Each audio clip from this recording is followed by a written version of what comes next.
देखो एकदम से स्टार्टिंग से अगर पूरा एक बार में समझना चाहोगे श्रोडिंगर वेव इक्वेशन को तो तुम्हारे लेवल पे ये पॉसिबल नहीं है एक बार में। थोड़ा थोड़ा करके धीरे धीरे तुम रिदम में आ जाओगे।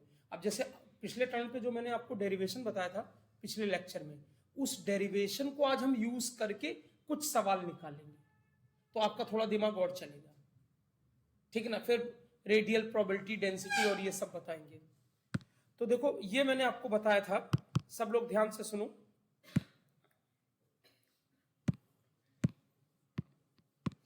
ये मैंने बताया था कि जो श्रोडिंगर वेव इक्वेशन है वो एक वेव इक्वेशन है, इसलिए साइन के फॉर्म में लिखी गई है एक्स एक्सिस के लिए, ठीक, एक्स एक्सिस के लिए लिखी गई है। तो a sine 2 pi x by lambda, तो इसको डिफरेंशिएट करेंगे तो ए तो कांस्टेंट है एज इट इज आ गया। डस्ट बहुत लग रही है मुझे। तो ए तो कांस्टेंट है, तो साइन का हो जाएगा कॉस और ये एज इट इज आ गया 2 पाई एक्स बाय लैम्डा। फिर इसको करेंगे तो इसमें x का 1 हो जाएगा और 2 पाई बाय लैम्डा कांस्टेंट है, मतलब आपको डिफरेंशिएशन आना चाहिए। फिर उसके बाद सेकंड डेरिवेटिव करना है, तो सेकंड डेरिवेटिव में ये तो पूरा कांस्टेंट है ये तो एज इट इज आ गया। फिर कॉस का माइनस साइन होता है, कॉस थीटा का माइनस साइन थीटा होता है, तो माइनस साइन थीटा की जगह ये है। और फिर इसका करेंगे तो 2 पाई बाय लैम्डा, तो ये हमारा आ गया। अब इसको इकट्ठा कर लेते हैं, 2 पाई बाय लैम्डा और ये 2 पाई बाय लैम्डा, तो ये हो जाएगा 4 pi square by lambda square और माइनस साइन बाहर ले लिया ये, और ए को मैंने यहां इसके साथ ले लिया ए साइन ये। और यही जो चीज है, ये जो चीज है ये हमारा क्या हो जाएगा, ये हमारा हो जाएगा साई। तो इसकी जगह मैंने क्या कर दिया, साई लिख दिया सीधे सीधे ये, और इसको इधर ले गए तो प्लस आ जाएगा ये, तो ये जब उधर जाएगा तो प्लस हो जाएगा।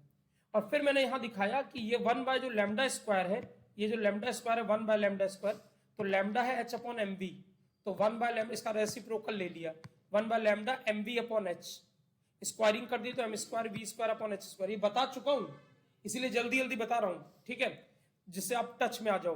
तो एम स्क्वायर वी स्क्वायर ये हो जाएगा एच स्क्वायर। उसके बाद क्या किया, इसमें से एक एम अलग कर लिया और एम वी स्क्वायर लिख लिया बचा हुआ, एक एम अलग कर लिया ये, और एक एम वी स्क्वायर 2 से मल्टीप्लाई किया 2 से डिवाइड किया, तो हाफ एम वी स्क्वायर जो ये वाला पोर्शन है, ये वाला portion half M V square, इसको मैंने काइनेटिक एनर्जी लिख दिया, इसको मैंने काइनेटिक एनर्जी इतने को लिख दिया ये, और बचा क्या 2m नीचे एच स्क्वायर ये आ गया। फिर एनर्जी टोटल होता है काइनेटिक प्लस पोटेंशियल, तो मैं लिख सकता हूं काइनेटिक एनर्जी को लिख सकता हूं, टोटल एनर्जी को ई से डिनोट कर दे। जब ई बोला जाए मतलब टोटल, तो ई माइनस पोटेंशियल को यू से डिनोट करते हैं, तो ये माइनस कर देंगे ई माइनस यू, तो काइनेटिक एनर्जी आएगा। तो इस काइनेटिक एनर्जी की जगह ई माइनस यू लिख दिया इसको, और इसके बाद जो है ना ये 1 बाय लैम्डा स्क्वायर की वैल्यू आ गई, ये वाली चीज ये आ गई 1 बाय लैम्डा स्क्वायर की। अब यहां पर ये जो 1 बाय लैम्डा स्क्वायर है ये, इसकी जगह हमने यही वाली वैल्यू उठा के रख दी, ये रख दिया। अब ये उस साइड ले गए। अच्छा अब यहां पे देखो जरा, तो ये जो है ना ये 2 और 4 8 हो गया, ठीक, और अब ये उस साइड ले गए, उस साइड तो प्लस आ जाएगा ये, तो ये हमारा जो है ये इक्वेशन बन जाएगी ये। तो D psi is wave function, अभी बोलने जा रहा हूं अपॉन डी एक्स स्क्वायर, ये plus 8 pi square M E total energy minus potential energy into psi ये वाला है इज इक्वल टू 0। तो ये किसके लिए हो गया, एक्स एक्सिस के लिए हो गया। तो जब इसी तरह वाई के लिए लिखेंगे, इसी तरह हम क्या करेंगे वाई के लिए लिखेंगे, तो जब वाई के लिए लिखेंगे तो ये आ जाता है, इसकी जगह आ जाएगा D square upon psi D Y square, ये वाई एक्सिस के लिए हो जाएगा। इसी तरह जेड के लिए हो जाएगा ऐसे D Z square, partial differentiation है, ये जेड एक्सिस के लिए हो जाएगा। तो तीनों को जोड़ देते हैं, और ये 8 पाई स्क्वायर बाई ये है अपना एज इट इज ये। और अब इसके बाद इसको डेल ऑपरेटर बोल देते हैं, इसी को, ये सेकंड डेरिवेटिव है तो इस पूरे को बोल देते हैं डेल ऑपरेटर, ये लिखा हुआ है लाप्लेसियन ऑपरेटर। तो ये हमारा श्रोडिंगर वेव इक्वेशन आ जाता है। तो पहले मैंने ये बताया कि श्रोडिंगर वेव इक्वेशन आती कैसे है, ठीक। अब इसी पर पहले डायरेक्ट एक सवाल देखते हैं, डायरेक्ट, ठीक, तो तुम्हें ज्यादा समझ में आएगा। ये सवाल है असर्शन रीजन वाला है, पहले सुन तो लो, अरे पहले सुनोगे। ये कह रहे हैं कि फॉर एनी एक्सिस से X axis Schrodinger wave equation represented as this, ये 4 pi square by lambda square. अगर तुम देखो तो ये देखो, ये इस चीज को अगर लैम्डा स्क्वायर की वैल्यू ना पुट करो, उसको उस साइड ले जाओ, इस चीज को उस साइड ले जाओ तो प्लस हो जाएगा, तो यही चीज आ जाएगी। देखो ये अभी करें for any axis Schrodinger wave equation represented as this has the solution this, एक sine 2 pi by lambda x. अब ये कह रहे हैं कि इस श्रोडिंगर वेव इक्वेशन का ये एक सॉल्यूशन है, स्टेटमेंट 1। और स्टेटमेंट 2 ये कह रहे हैं कि इसको 2 बार डिफरेंशिएट करने से ये आएगा, ये वाली ऊपर वाली चीज, इसको 2 बार डिफरेंशिएट करने से ये वाली चीज आएगी। ये स्टेटमेंट 1 और 2 है। अब तुम्हें पता है इसके आंसर कैसे करेंगे, तो पहले एक चीज बताओ, ये बताओ अभी इसी को सॉल्व करके हम लोग ये लाए थे, यहां देखो ये जब साइन ये लेके चले थे, एक्स एक्सिस के लिए तो एक्स थे, ये लेके चले थे और उससे हम ये रिजल्ट ले आए, वही तो लिखा है, बस ये प्लस इधर चला गया। बताओ इससे लेके हम ये लाए थे, इसका मतलब ये हुआ कि इसका सलूशन ये है। इसका मतलब ये है कि अगर हम ये कहें कि इस श्रोडिंगर वेव इक्वेशन का ये एक सलूशन है, हाँ है। तो देखो अब यहां पे देखो इस तरह के सवाल कैसे करते हैं मुझे नहीं, तुम पता नहीं, तुम जानते हो नहीं। यहां पे स्टेटमेंट 1 वो करेक्ट है, ठीक। अब स्टेटमेंट 2 ये कह रहे हैं, वो स्टेटमेंट 2 ये कह रहे हैं कि इस चीज को डबल डिफरेंशिएट करने पे ये फंक्शन है, ये आता है, ऊपर वाली चीज आती है। अरे भैया साइन वाला लेने पे ये आता है, ई की पावर वाला कहां से आ जाएगा? नहीं आएगा, नहीं आएगा, क्योंकि वो तो इससे सॉल्व करने पे आया था, तो इससे सॉल्व करने पे नहीं आना चाहिए। तो मैं अभी डायरेक्ट अभी दिखा भी रहा हूं करके, तो हम कह सकते हैं कि स्टेटमेंट सेकंड वो इनकरेक्ट है। जब भी, अब इसके आंसर कैसे देते हैं, सुनना ध्यान से, सब लोग ध्यान सुनना। स्टेटमेंट 1 करेक्ट हो, स्टेटमेंट 2 करेक्ट हो और statement 2 is correct explanation of statement 1, तब ए ऑप्शन आता है। ए मतलब ए ऑप्शन कब आता है? जब स्टेटमेंट 1 भी करेक्ट हो, 2 भी करेक्ट हो and 2 is correct explanation for statement 1। तो ऐसा तो नहीं है, फिर ए ऑप्शन तब आते हैं जब दोनों करेक्ट हो और उसका करेक्ट एक्सप्लेनेशन। बी कब आंसर देते हैं इन सवालों में? बी ऑप्शन कब देते हैं? स्टेटमेंट 1 करेक्ट हो, स्टेटमेंट 2 भी करेक्ट हो, but second statement is not explanation for first, तब हमारा बी आता है। फिर स्टेटमेंट मतलब सी कब बोलते हैं? जब स्टेटमेंट 1 करेक्ट हो और 2 इनकरेक्ट हो, तब सी आएगा। और डी कब बोलते हैं? जब 1 इनकरेक्ट हो, 2 करेक्ट हो, तब डी आएगा। तो यहां पर ये सी ऑप्शन होगी, क्योंकि स्टेटमेंट 1 इज करेक्ट, ये इनकरेक्ट। भाई देखो वो उसी से मैंने रिलेट कर दिया ना, अभी अभी आपने ताजा ताजा पढ़ा था कि इसको सॉल्व करने पे ये आ रहा है, तो इसका ये सॉल्यूशन हुआ। अब स्टेटमेंट 2 में कह रहे हैं कि नहीं, इसको डबल डिफरेंशिएट करने पे ये आ रहा था, नहीं, इसको डबल डिफरेंशिएट करने पे ये आ रहा था। 2 बार डिफरेंशिएट किया था, पिछले लेक्चर में बताया था, तो मेरा ये कहना है इसको जो है ना हम डबल डिफरेंशिएट करेंगे तब ये आएगा। बोलो। तो मेरा ये कहना है, मेरी बात ध्यान सुनना। अब मैं कह रहा हूं ये नहीं आएगा क्योंकि इसके आने पे ये आता है, ये दोनों सेम चीज है, तो कैसे आ जाएगा ये? आओ करके देखते हैं।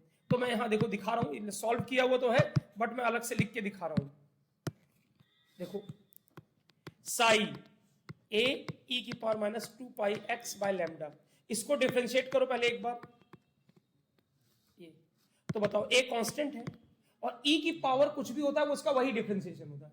भाई आपको ये पता होना चाहिए कि ई की d by d x of e की पावर एक्स इज ई की पावर एक्स, तो ई की पावर यही रहेगा और फिर इसका करना पड़ेगा, तो इसका करना पड़ेगा माइनस 2 पाई बाय लैम्डा।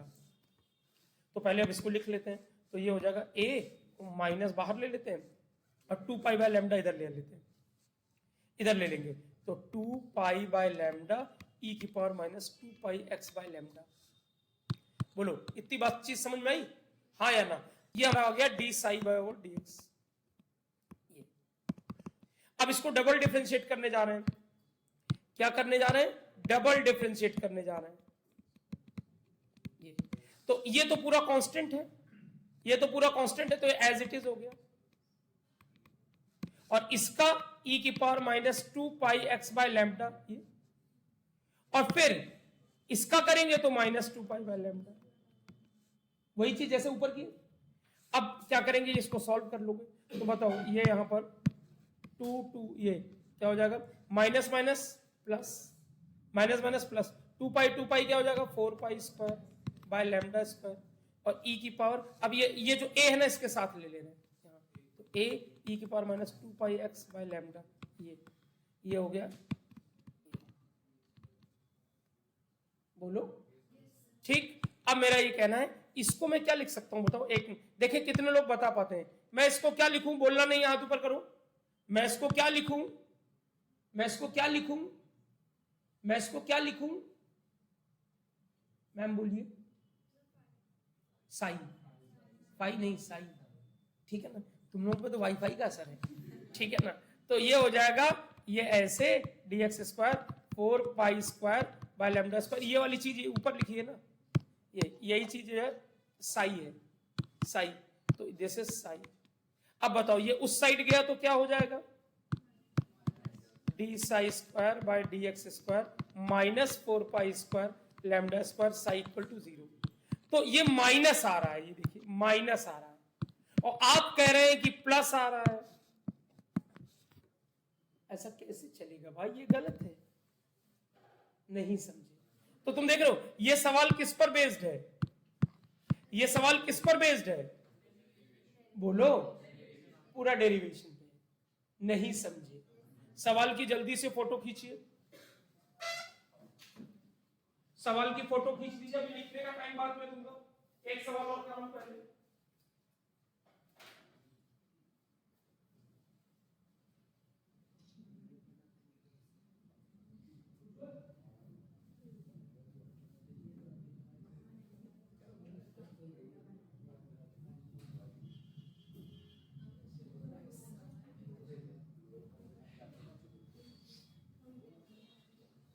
हो गया, मतलब अभी वो नोट करते रहना।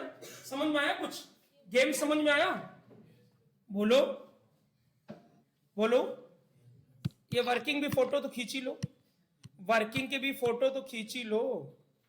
अरे भूलोगे तो कैसे काम चलेगा, टोकना तो है ही, कौन सा अपने आप कर ही पाओगे, बोलो। मैम आप गोल्ड लाने वाली थी, गोल्ड कहाँ है, अच्छा बकैती देख रहे हो, ठीक है ना। ये बात समझ में आई सबको, हाँ या ना, कोई डाउट। देखो ये एक डेरिवेशन बेस था। अब पहले मैंने कहा ना, देखो एक बार में इसको नहीं समझ सकते तुम, तो अब मैं तुम्हें कुछ चीज बताता हूं, फिर उस पर सवाल करेंगे। देखो ये जो साई था, आपने जब आपने साई लिखा था, ये a sine 2 pi x by lambda, ये, या इसी तरह भी एक साई लिखा था, a e की power minus 2 pi x by lambda, ये फंक्शन बनाए थे। तो साई को बोलते हैं हम लोग एम्पलीट्यूड फंक्शन या वेव फंक्शन।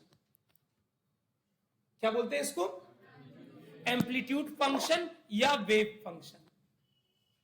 इसके बारे में कुछ कंडीशंस हैं, इसके बारे में कुछ कंडीशंस हैं। देखिए ये ध्यान देखिए, हम Schrodinger wave equation is a different equation of second order, मतलब ये डिफरेंट नहीं, डिफरेंशियल है। मैं भी क्या कह रहा हूं, ये डिफरेंशियल है। डिफरेंशियल इक्वेशन क्लास 12th में आप पढ़ते हो, मैथ्स के सिलेबस में आपको। तो differential equation of second order and solutions of it provide several values of Sai. इसको सॉल्व करने पे अलग अलग साई की वैल्यूज आती हैं, including imaginary values which are not valid. Only those values of psi are valid which satisfy the following conditions. कौन सी वैल्यूज, देखो साई की खूब सारी वैल्यूज आएंगी। जब श्रोडिंगर वेव इक्वेशन, देखो श्रोडिंगर वेव इक्वेशन को सॉल्व करोगे तो साई की वैल्यूज आएंगी। साई की तो बहुत सारी जो वैल्यूज आएंगी, उसमें कुछ इमेजिनरी होंगी, वो वैलिड नहीं होंगी। कौन सी वैलिड होंगी, उसमें कुछ कंडीशंस हैं। जैसे थोड़ा मैथ्स का आइडिया होना चाहिए, wave function must be finite and continuous, finite और कंटिन्यूअस होना चाहिए, ठीक, एक मतलब इनफाइनाइट ना हो और डिसकंटिन्यूटी ब्रेक ना करे। दूसरा सिंगल वैल्यूड होना चाहिए, और the solution must be normalised and should satisfy the following condition. अब इसका मतलब क्या है मैं अभी थोड़ा समझाने जा रहा हूं। तो थोड़ा अगर आपसे कोई कहे कि श्रोडिंगर वेव इक्वेशन की कंडीशन क्या है साई के लिए, तो आप ये 4 पॉइंट बोल दोगे, ये 4 पॉइंट। अभी इनका मतलब तुरंत नहीं समझ पाओगे, धीरे धीरे समझोगे। तो अब बताओ जो साई है वो क्या है, पहले बताओ। एम्पलीट्यूड फंक्शन और वेव फंक्शन है, ठीक। अब याद रखना, मेरी बात ध्यान सुनना, साई सीधा सीधा कुछ नहीं बताएगा, साई सीधा सीधा कुछ नहीं बताएगा। जो साई का स्क्वायर है वो हमको प्रोबेबिलिटी डेंसिटी बताता है कि इलेक्ट्रॉन मिलने की प्रोबेबिलिटी कहां है ज्यादा। तुम्हें याद होगा जब हम ऑर्बिटल्स बोल रहे थे, तो आप ऐसे समझिए, ये मैंने जब ऑर्बिटल बोला था कि ऑर्बिटल क्या होता है, तो हम बोलते हैं orbital is defined as 3 dimensional space around a nucleus where probability of finding an electron is maximum। तो हमने ये बोला था कि ऑर्बिटल वो स्पेस है,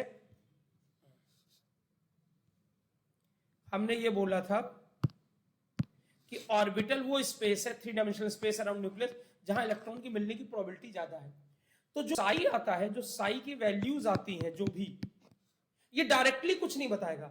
जब आप साई स्क्वायर कर दोगे तो यही प्रोबेबिलिटी देगा, और यही प्रोबेबिलिटी आपको किसके बारे में बताएगी, ऑर्बिटल के बारे में। तो अभी ज्यादा तुमने नहीं जानते हो, तुमने थोड़ा सा सीखा कि श्रोडिंगर वेव इक्वेशन क्या है, और साई सीधा सीधा एम्पलीट्यूड फंक्शन है, वेव फंक्शन है, वो सीधा सीधा कुछ नहीं बताता। उसका जब स्क्वायर करोगे तो प्रोबेबिलिटी मिलेगी, और उसी से हमको ऑर्बिटल पिक्चर क्लियर होता है। S P D P X P Y P Z D X Y D Y Z, ये सब क्लियर। अब तो हमको ये पता चल गया, बताओ साई कुछ बताएगा नहीं, साई सीधा सीधा नहीं बताएगा। क्या बताएगा, साई स्क्वायर। साई सीधा सीधा कुछ नहीं बताएगा, क्या बताएगा, साई स्क्वायर। और साई स्क्वायर क्या बताएगा, इलेक्ट्रॉन की मिलने की प्रोबेबिलिटी। अब बताओ अगर ये प्रोबेबिलिटी ज्यादा हुई, अगर ये प्रोबेबिलिटी लार्ज हुई तो हम बोलेंगे ऑर्बिटल, और अगर ये प्रोबेबिलिटी टेंडिंग टू 0 हुई तो बताओ क्या बोलेंगे, नोड। पेन नहीं चल रहा है ये, तो क्या बोलेंगे, नोड। अगर ये प्रोबेबिलिटी ज्यादा हुई, अगर ये प्रोबेबिलिटी लार्ज हुई तो बोलेंगे ऑर्बिटल है, और ये प्रोबेबिलिटी अगर 0 हुआ तो नोड। लेकिन याद रहे किसकी वैल्यू देख रहे हैं, साई की कि साई स्क्वायर की, साई स्क्वायर की। किसकी, साई स्क्वायर की। मान लो सवाल में साई दिया है तो पहले क्या कर लोगे, साई का स्क्वायर। नहीं समझे तो एक सवाल मैं करता हूं, ये थोड़ा अलग सवाल है इसी पे, बस अभी जो जितना तुमने सीखा ना उतने पे करा रहा हूं, इत्मीनान से सीखते जाना। तुम जानते हो श्रोडिंगर वेव इक्वेशन समझो या ना समझो, वो तो मैं भी नहीं समझ पाया हूं पूरी, लेकिन सवाल सारे बड़े बड़े निकाल लोगे। लोग कहेंगे अमित कितना आता है तुमको, ये मत बताना कि सिर्फ सवाल करना आता है बाकी नहीं आता। ये भी एक आर्ट है, सवाल आप सब निकाल लो, फील ना कुछ करते हो। सिलेक्शन के लिए बहुत अच्छी कंडीशन है। उत्पला जी नींद आ रही है? नहीं, वो लग रहा है, ठीक है ना, जगे रहिए और नहीं तो खड़े होके पढ़िए। ये बात समझ में आ रही है? इसमें रिकॉर्डिंग में है सब, ठीक है ना, सब रिकॉर्डिंग में, ठीक है ना, वो भी कलर्ड, ठीक है ना। चलिए, तो मेरा ये कहना है, मेरी बात ध्यान से सुनेंगे सब लोग। मैं ये कहना चाहता हूं कि अगर साई दिया हो, प्रोबेबिलिटी की बात हो, तो क्या कर दो, साई स्क्वायर। तो इस पर एक सवाल मैं कराता हूं, एक सवाल, और उसके बाद जो है बात करते हैं, ठीक। एक सवाल मुझे कराने दो और उसके बाद जो है ना फिर आपको जो है चीजें समझ में आ जाएंगी। देखो ये सवाल है, मैं सवाल को ही खिसका लेता हूं। ये है, ये JEE 2004 में आया है ये सवाल, मैं ही करके दिखा रहा हूं उसको, मैं ही करके दिखा रहा हूं, ठीक। और बहुत आसान लगेगा तुमको, बहुत आसान लगेगा। देखो वो ये कह रहे हैं कि एक हाइड्रोजन एटम के लिए साइड 2s जो ऑर्बिटल है उसके लिए ये फंक्शन आया है। तुम कहोगे कितना भयानक फंक्शन है, और क्या, श्रोडिंगर वेव इक्वेशन है। ये साइड 2s है, 2s समझ रहे हो ना, 2s ऑर्बिटल के लिए ये फंक्शन है। ठीक ठीक। अब वो ये कह रहे हैं कि ऐसा है ना, इसमें A0 जो दिया है, ये A0, ये A0, ये A0, ये बोर्ड्स रेडियस है, ये बोर्ड्स रेडियस है। किसी को याद है बोर्ड्स रेडियस? मैं आपको याद दिला दूं, आपको नहीं याद होगा, मुझे याद है। आपको याद होगा R इक्वल टू हम लोगों ने पढ़ा था 0.53 n स्क्वायर बाय z। इसमें जो ये वाली वैल्यू है, ये इसी को हम लोगों ने R0 भी कहा था, याद है? ये R हाइड्रोजन का फर्स्ट था, इसी को बोला जाता है बोर्ड्स रेडियस। ठीक, ये एंगस्ट्रॉम में था, बात समझे? ये एंगस्ट्रॉम में था, बात समझ रहे हो? तो this is boards radius. Clear? Yes sir.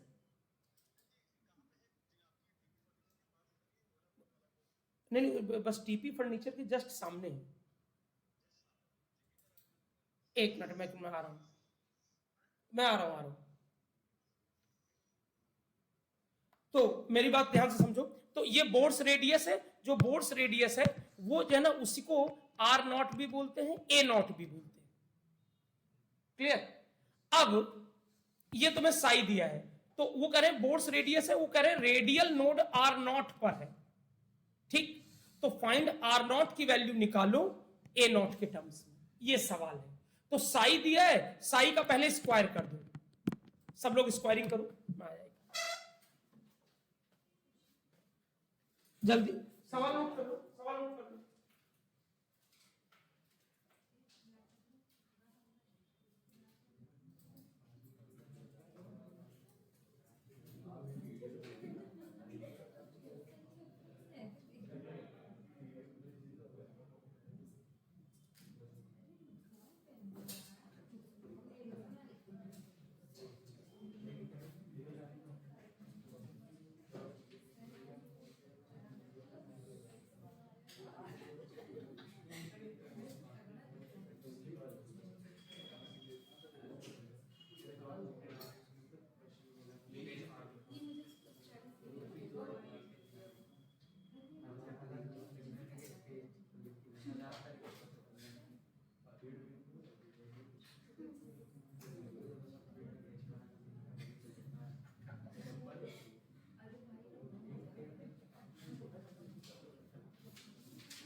कुछ समझ में आया?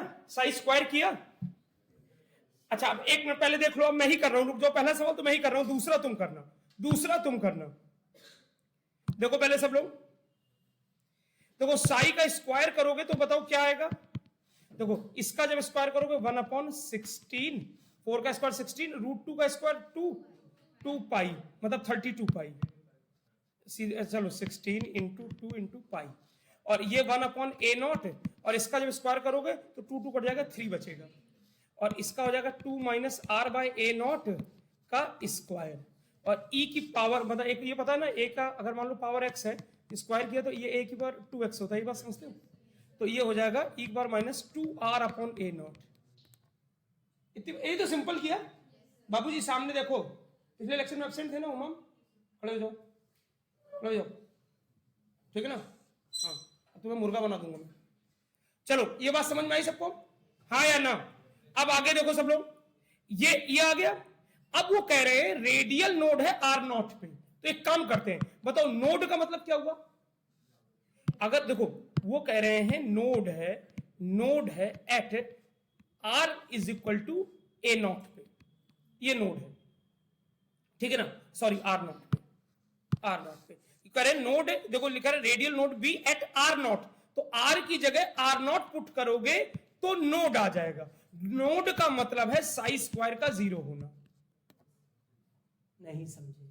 अरे साई स्क्वायर इज प्रोबेबिलिटी और प्रोबेबिलिटी का 0 होना, Sai square is probability and probability का 0 होना, तभी तो नोड आएगा।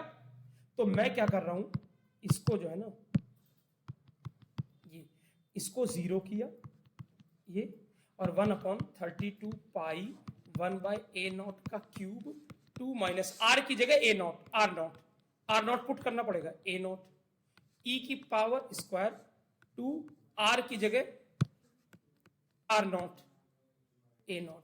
ध्यान देना ये मैंने क्या किया है, R की जगह क्या पुट किया है, R0, ये लिखा है ना ये, और इस R की जगह भी क्या किया है, R0, बस ये 0 करके वैल्यू पुट कर दी। अब देखो ये जब आ गया तो एक चीज देखो, ये बताओ सब कुछ इसमें से ये e की पावर समथिंग ये सबको 0 से डिवाइड कर दिया, कितने लोग समझ पाए?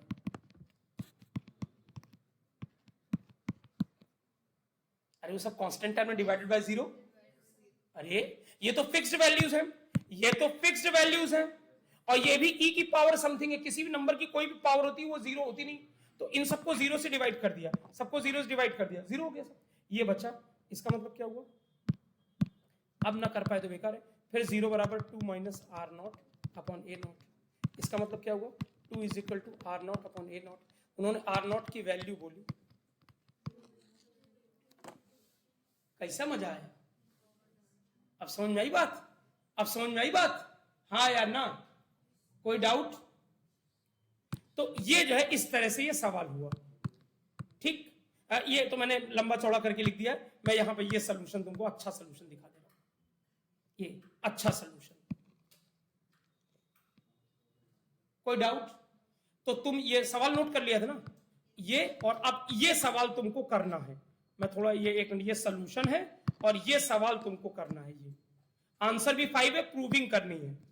थोड़ा ये छोटा कर दूं, थोड़ा सा बहुत बड़ा लिखा है ना, पढ़ने में आ रहा है? ठीक है, इसको थोड़ा सा बड़ा कर देंगे। ये सवाल आपको अभी करना है, अभी करिए।